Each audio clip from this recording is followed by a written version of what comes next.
On a tous l'habitude de comparer les notes énergie des frigos, des fours, des téléviseurs lorsqu'on les achète à la Fnac, chez Boulanger ou même Darty. Vous savez, cette petite note qui va de A à G, du plus économe au plus énergivore. Et qu'on se mente pas, cette petite étiquette imposée par l'Union européenne a influencé pas mal d'acheteurs lors de leur choix de produits. Et bien à présent, l'Union européenne va beaucoup plus loin et impose ce score ou cette notation à nos smartphones. Alors concrètement, qu'est-ce que cette étiquette va évaluer pour pouvoir noter le smartphone entre G et A? Est-ce que c'est fiable? Quel est le protocole? Eh bien, pour comprendre les coulisses de cette nouvelle loi, je me suis rendu à Rennes, dans les locaux de la société SmartVisor, qui a mis au point le protocole d'évaluation de nos smartphones pour l'Union européenne. Et forcément, je me demande quel était le cahier des charges de l'Union européenne lorsqu'ils sont venus demander un protocole de test pour réaliser une étiquette énergétique. Autant vous dire que c'est très technique, mais aussi très contrôlé. Je vais te montrer, en fait, c'est la première étiquette qu'on a pu voir dans une boîte de constructeur. Hein. Voilà, ça c'est une étiquette. Ouais. On voit le grade, l'endurance qui a été mesurée avec notre solution. Ouais. Et ensuite, on voit les autres facteurs qui sont aussi indiqués sur cette étiquette, comme la durabilité, notamment lors de drop test, la réparabilité, le nombre de cycles de batterie avant d'arriver à 80% de capacité restante, et puis la protection contre la poussière et l'humidité. Mais là, par exemple, le nombre de cycles, comment ils vont le mesurer, les constructeurs? On est d'accord qu'un cycle, c'est bien une recharge complète. Oui, c'est un cycle de charge-décharge d'une batterie. Et là, par exemple, il nous dit qu'il y en a 1200 avant d'avoir 80% de la batterie, enfin de la capacité de la batterie. Comment ils s'en assurent c'est au doigt mouillé? Alors, non, bien sûr. Au même titre que nous, on propose des solutions pour mesurer l'endurance, il y a des solutions aussi techniques. Ouais. Et notamment, les fournisseurs de batteries proposent des solutions pour ça. Mais ça, on va dire que c'est pas notre domaine. Mais bon, ça, on va dire qu'il y a peut-être une petite partie d'aléatoire là-dedans entre les constructeurs, selon leur manière de faire, quoi. En effet, il y a un petit challenge pour pouvoir mesurer 1200 cycles de charge-décharge d'une utilisation standard. Ça va demander plusieurs années pour simuler les 1200 cycles. Oui, totalement. Donc bon, ça, on peut se questionner quand même. Et après, alors là, il y a l'indice de réparabilité, l'indice d'étanchéité. Et toi, toute ta partie, en fait, c'est tout ça là. Exactement. C'est vraiment... Ça, c'est le côté efficacité énergétique. Et là, par exemple, sur ce smartphone, tu indiques qu'il a une autonomie de 46 heures 36 minutes. Mais j'ai jamais connu ça, moi. Oui, alors, c'est 46 heures 36 minutes dans les conditions du test qui a été spécifié par l'Union européenne et dans un environnement contrôlé. Alors, est-ce que tu peux me montrer ce test? Eh bien, écoute, on y va. Donc là, on a le simulateur de réseau 4G. C'est ça qui va apporter au smartphone le réseau 4G simulé. Il rentre dans une cage de Faraday pour que le smartphone soit complètement isolé de l'environnement cellulaire classique. Qu'on pourrait avoir ici à Rennes, quoi. Exactement. Ici, là, le mobile est incapable de voir du Orange, du Bouygues, du Free ou du SFR. Il aura juste ton réseau. Exactement. Ici, on a un point d'accès Wi-Fi avec un petit serveur web. Une partie du protocole se fait en Wi-Fi. En fait, les activités web et les activités gaming se font en Wi-Fi. Donc la combinaison réseau de l'environnement, c'est un réseau 4G simulé par cet appareil et un réseau Wi-Fi qui est apporté par celui-ci.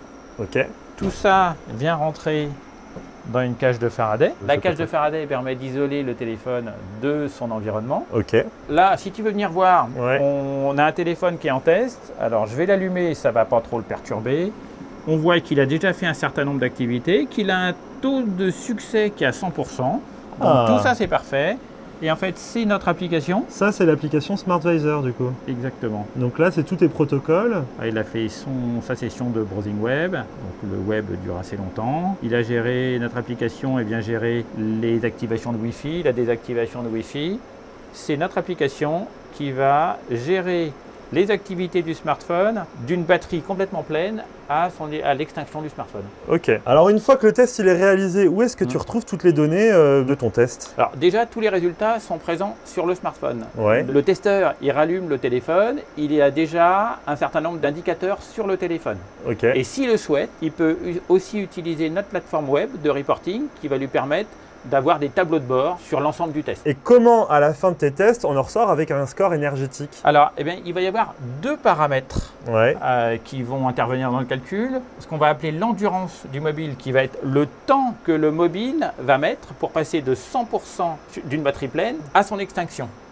Et ensuite, tout ça, globalement, ça va être divisé par l'énergie de la batterie. Je vais te montrer un tableau de bord lié à un test qu'on a réalisé dans notre lab. Vas-y. Donc là, tu vas me montrer des chiffres, quoi. Oui, c'est exactement ça. Je vais te montrer un exemple de score d'efficacité énergétique. Là, on a pris comme exemple le Realme C67. Ouais. On voit que c'est un téléphone qui a mis 2 jours, 12 heures, 55 minutes et 19 secondes pour passer de 100% de batterie à son extinction. C'est énorme. Oui, c'est un très bon score. Okay. Et tout en avec notre solution qui exécute le protocole de l'Union européenne. Okay. C'est-à-dire des appels, du web, du streaming, de la lecture de vidéos, des réseaux sociaux. Pour mesurer cet indice qui est A avec un index à 3.16, on prend en compte la durée d'exécution du test et qu'on vient diviser par l'énergie contenue dans la batterie. Alors moi, tu m'as repris tout à l'heure parce que je me suis trompé. Ce n'est pas la capacité de la batterie que tu vas regarder dans ton test en fait, c'est vraiment la consommation énergétique. Oui, alors on va être un petit peu plus précis que la capacité. On vient prendre en compte l'énergie contenue dans la batterie. Et l'énergie contenue dans la batterie, c'est la capacité de la batterie multipliée par sa tension nominale. D'accord. Et ça donne l'énergie. Donc par exemple, quand un smartphone, s'il arrive avec 5000 mAh, on peut se dire « Waouh, c'est énorme », mais en fait, ça ne veut pas tout dire. Alors, globalement, aujourd'hui, quasiment tous les smartphones ont la même tension nominale, mais il faut quand même garder en tête que c'est l'énergie qu'il faut prendre en compte et pas seulement la capacité de la batterie. Donc c'est ça que vous regardez? Exactement. Là, on voit que c'est un test qui a été réalisé avec un Android 14. Petit point d'attention, c'est que les constructeurs doivent revérifier sur des mises à jour majeures de leur smartphone que la note est toujours valable. Donc par exemple, l'iPhone qui va passer à iOS 26, faudra refaire le test pour remettre une nouvelle étiquette si jamais la lettre change. Tout à fait. Ah ouais. Et ça, ils sont obligés de le faire. Tout à fait, oui. Disons, ça va donner du travail. Oui, c'est beaucoup de boulot, oui. C'est beaucoup de tests à réaliser. Donc là, on donne aux clients les informations principales et ensuite, ils peuvent aller voir dans le détail le comportement du téléphone et globalement, si le test s'est passé comme prévu, ça leur permet aussi de se comparer par rapport à des concurrents internes, des concurrents externes. Ils ont toutes les informations nécessaires pour comprendre le pourquoi du score et les conditions de test. Ils ont toutes les armes pour s'améliorer. Tout à fait. Bon, est-ce que tu peux me montrer maintenant le protocole de test? Qu'est-ce que vous faites dans ce fameux test? Oui, alors écoute, je vais prendre un téléphone ça va être la meilleure illustration. Je vais démarrer notre application ici. Et dedans, je vais aller choisir un scénario de test. Ça va te permettre de voir le protocole de l'Union européenne pour un smartphone. C'est ce qu'on appelle un workflow ou un scénario. Elle va venir automatiser. Par exemple, on voit qu'au début, l'application va éteindre le Wi-Fi et va faire un appel. D'accord. Et l'appel, il est prévu pour 4 minutes. Le téléphone va s'éteindre, va se mettre en veille pendant 4 minutes. Et ensuite, va activer son Wi-Fi, faire une séance de navigation web et va dérouler les différentes activités du streaming vidéo, du gaming, une simulation des réseaux sociaux où on va considérer que c'est du download de data et de l'upload de data. D'accord. Et puis une lecture de vidéo en local. Et tout ça, c'est un cycle qui va durer 2h30 et qu'on va répéter à l'infini jusqu'à ce que le téléphone s'éteigne. Et donc, comment s'ensuit? On recharge le téléphone, on redémarre l'application. Le téléphone va donner un certain nombre d'indications. Ouais. Et on va pouvoir envoyer les résultats vers notre plateforme web qu'on a pu voir tout à l'heure. D'accord, ok. Ouais, je suppose que dans toute cette agitation que l'Union européenne a créée, il y a des petites anecdotes. Moi, je pense aux smartphones pliants. Comment on les teste? Est-ce qu'on les teste ouverts ou fermés? Parce que c'est pas la même taille d'écran quand même. Il y a eu beaucoup de questions autour des téléphones pliants. Comment considérer leur utilisation? Est-ce que dans une journée, je passe autant de temps écran fermé ou téléphone ouvert? Ça, c'est une grande question. Nous, on a tranché. On considère qu'on doit faire le test écran fermé, écran ouvert et faire la moyenne des deux. Ah. C'est notre recommandation. Ouais. Voilà. Alors moi, je veux comprendre. Demain, il y a Apple ou Samsung qui vient et qui dit, bah moi, voilà, je vais sortir mon S26. J'aimerais lui mettre la lettre. Qui va noter le smartphone et qui va faire l'étiquette? Parce que voilà, est-ce que ça va être l'Union européenne? Est-ce que ça va être vous? Comment ça se passe? Alors ce n'est ni l'Union européenne, ni nous qui allons réaliser les tests. C'est le constructeur qui va déclarer, qui doit réaliser des tests et déclarer auprès de l'Union européenne le score d'efficacité énergétique. Les tests que vous avez recommandés à l'Union européenne comme protocole. Tout à fait. Et donc tous les constructeurs devront eux-mêmes faire les tests chez eux. Alors, chez eux ou dans un laboratoire, ils sont maître d'œuvre, maître d'ouvrage de la réalisation des tests, et ensuite à eux de s'adresser, soit de les faire en interne, soit d'aller voir des laboratoires qui sont capables de réaliser les tests. Alors la grande question c'est, est-ce que c'est fiable? Parce que vous vous doutez bien, moi quand j'étais lycéen, s'il fallait que je me corrige tout seul pour auto-déclarer mes notes à mes examens, ça aurait été des bonnes notes. Alors moi je suis constructeur de smartphone, demain je vais sortir mon Galaxy S26. J'ai pas envie que ce soit un smartphone noté C, j'ai envie qu'il soit noté A. Vu que je m'auto-déclare, je vais un peu traficoter les tests, mettre un smartphone qui s'en sort bien et avoir un smartphone A. Est-ce que c'est possible avec ce système d'autodéclaration, qu'on ait un peu de triche qui se mette en place? Alors déjà, au moment de l'autodéclaration, le constructeur va devoir dire les paramètres qui ont été utilisés pour réaliser le test. Et il y a une partie très stricte, en fait. L'Union européenne définit un certain nombre de paramètres qui sont à respecter et de façon très stricte. Et ensuite, il y a une partie qui est plus la recommandation de notre part pour assurer une consistance de résultats. Ok, mais ça n'empêche pas que même s'il déclare les paramètres qu'il a utilisés, il peut quand même mentir. Et alors, dans ce cas, en fait, on aura la phase d'après qui sera qu'une fois que les téléphones seront sur le marché avec un score, les autorités de surveillance du marché vont prélever des téléphones et réaliser ou faire réaliser eux-mêmes leurs propres tests pour vérifier la déclaration des constructeurs. Donc il y aura du contrôle. Tout à fait. Donc oui, il y aura des contrôles, et si le contrôle n'est pas valide, il y aura des sanctions, on ne sait pas encore lesquelles, mais au vu des enjeux financiers et d'image avec lesquels ils jouent avec cette étiquette, vous doutez bien qu'il y a moyen qu'ils jouent avec les limites de ce protocole de test pour être certain que leur smartphone soit noté A. Il n'empêche que ce protocole a été fourni à toutes les marques et que c'est le même pour tous. Donc même s'il est flatteur, il sera flatteur pour tous, et donc on aura quand même un élément de comparaison équivalent. Alors j'ai quand même envie de la critiquer un peu cette étiquette, parce que je vais pas vous mentir, la première fois que je l'ai vue, je me suis dit, est-ce que tout le monde va la comprendre? Il y a quand même beaucoup d'informations, mais il y en a une qui est beaucoup plus mise en avant, c'est la notation de A à G. Est-ce que les gens vont au final pas se dire, c'est la note de la qualité du smartphone en général? Alors je sais, c'est écrit Europe Énergie en haut, mais c'est clair que pour moi, un smartphone qui est noté D ou G ou E, il va pas me donner envie, alors qu'un smartphone noté A, je vais me dire, waouh, ça doit être un bon smartphone noté A. C'est souvent ce que je me dis quand je vois les fours, les micro-ondes ou les lave-linges. Un lave-linge qui est noté G, ça me donne pas du tout envie, alors qu'un lave-linge qui s'approche de B ou de A, eh ben ça me donne plus envie. Alors c'est pour ça que je me dis, cette vidéo elle est quand même d'utilité publique, n'hésitez pas à la partager à vos potes ou à votre famille, parce que il va falloir la comprendre cette étiquette. Et non, elle ne donne pas une note au smartphone s'il est bon ou pas, et il parle vraiment de la consommation énergétique. Alors concrètement, comment bien lire cette étiquette? Voici les informations importantes que vous devez regarder. En premier lieu, on a la classe énergétique qui est notée de A à G, qui indique la consommation énergétique du smartphone. En gros, plus on s'approche du A, plus le smartphone sait gérer son autonomie et ne consomme pas trop dans différents types d'utilisation. On a ensuite, et pour moi c'est l'information la plus importante,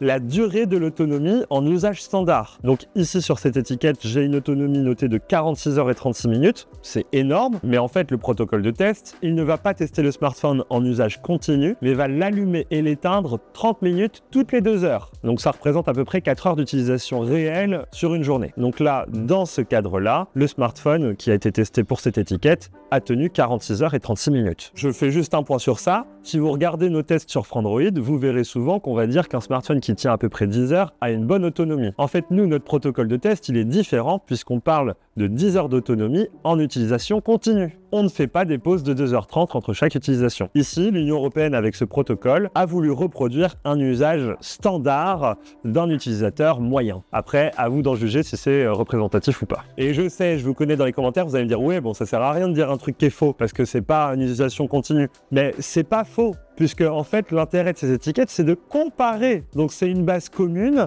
et tous les smartphones auront la même étiquette avec le même protocole de test. Donc, techniquement, vous pourrez comparer l'autonomie d'un smartphone et d'un autre en regardant simplement les étiquettes. Et ensuite, sur le reste de l'étiquette, on a 4 autres modules. En premier, on a cet indice de réparabilité avec un score qui va à E pour le plus mauvais jusqu'à A pour le meilleur. En réalité, on a déjà une notation de réparabilité qui existe dans le monde du smartphone actuellement avec iFixit qui fait une note sur 10. Eh bien, l'Union européenne en propose une maintenant qui sera sur cette étiquette. On a une autre notation pour la résistance aux chutes. Ça permettra de savoir si le smartphone est résistant aux accidents du quotidien. on a une information sur la durabilité de la batterie, à ne pas confondre avec l'autonomie. La durabilité, c'est vraiment combien de fois je vais pouvoir recharger et décharger ma batterie avant qu'elle perde réellement en capacité. On a tous un smartphone qui a plus de 2, 3, 4 ans et qui perd sincèrement de l'autonomie. Et bien là, ce chiffre-là, il indique le nombre de cycles de recharge que vous pourrez faire avant que la batterie ne dépasse les 20% de perte de capacité de charge. Et la dernière information, c'est un indice qui vous permet de connaître la protection contre l'eau et la poussière. C'est pas nouveau, c'est l'indice IP. Il indique avec le premier chiffre s'il est résistant à la poussière et avec le deuxième s'il est résistant à l'eau. La grande question qu'on peut se poser, c'est est-ce que cette étiquette sera réellement utile? Est-ce que vous allez être sensible à la notation qui sera inscrite dessus? Est-ce que par exemple, si un client Samsung voit son prochain smartphone noté G et le prochain iPhone noté A, il serait capable de passer chez Apple pour ça? Ou l'inverse? Je ne sais pas à quel point ces étiquettes peuvent changer les habitudes. Moi, en tout cas, ce que je sais, c'est qu'il y a peut-être moins d'attache aux marques quand on parle de lave-linge ou de micro-ondes. C'est vrai que je m'en fous un peu d'acheter le lave-linge LG ou le lave-linge Samsung. Et sur ce genre de produits, type les gros électroménagers, je sais que ce sont des produits qui consomment et donc la classe énergétique peut avoir un impact sur ma facture d'électricité. Alors que sur les smartphones, on peut avoir plus de doutes sur l'impact sur la facture. Les seuls points qui pourraient influencer notre achat, ça va être la capacité de l'autonomie, mais aussi peut-être le nombre de cycles qui sont assurés par la marque avant que la capacité de la batterie se dégrade. Je suis curieux de savoir si vous, en commentaire, c'est quelque chose qui va vous influencer dans votre achat, si vous trouvez que c'est utile, si vous trouvez que ce n'est pas utile. En tout cas, à mon avis, c'est toujours intéressant d'avoir plus d'éléments de comparaison lorsqu'on achète un produit.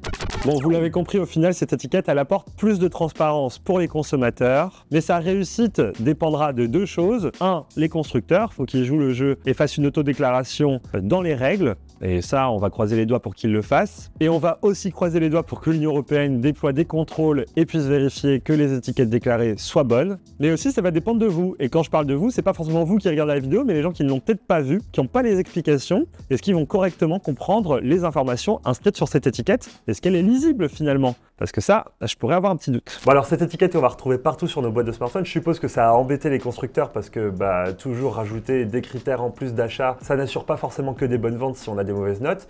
Mais pour le consommateur, est-ce que toi tu penses en tant qu'expert que cette note va aider le consommateur dans son choix ou alors est-ce que c'est fumeux? Non, je pense que le score d'efficacité énergétique, c'est un sujet important pour les consommateurs. En tout cas, c'est un sujet qui est clairement un sujet de 2025. Et ensuite, les constructeurs travaillent à améliorer leur score et ça pousse les constructeurs à améliorer la satisfaction client au niveau de l'endurance des smartphones. L'Union européenne, c'est vrai que certains pourraient dire qu'elle est un peu intrusive. En tout cas, certaines marques, parce que moi je me souviens bien d'Apple qui avait dû être obligé de mettre le port USB-C sur leurs iPhones alors qu'avant c'était du Lightning. Ça les a bien embêtés, mais au final, ils ont dû le faire. Là, ils arrivent avec un système de notation énergétique. Est-ce que toi, tu trouves pas que c'est un peu abusé ou est-ce que l'Union européenne est dans son droit et a bien raison de le faire? Là, en tout cas, elle ne met pas une nouvelle contrainte technique aux constructeurs.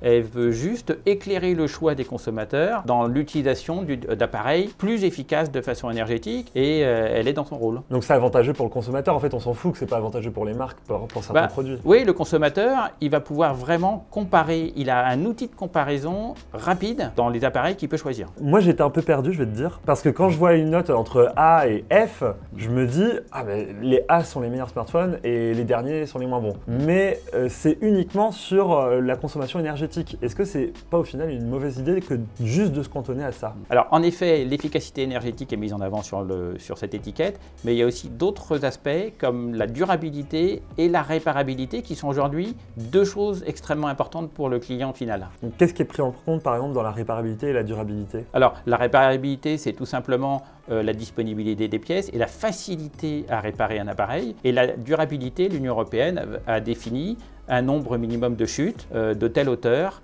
et sous tel angle. Donc ça, c'est des choses nouvelles aussi par rapport, même si c'est des choses que les constructeurs faisaient déjà pour eux-mêmes, c'est l'Union européenne qui va imposer un certain nombre de critères de durabilité. Et qui sera déclaré au public, quoi. Tout à fait.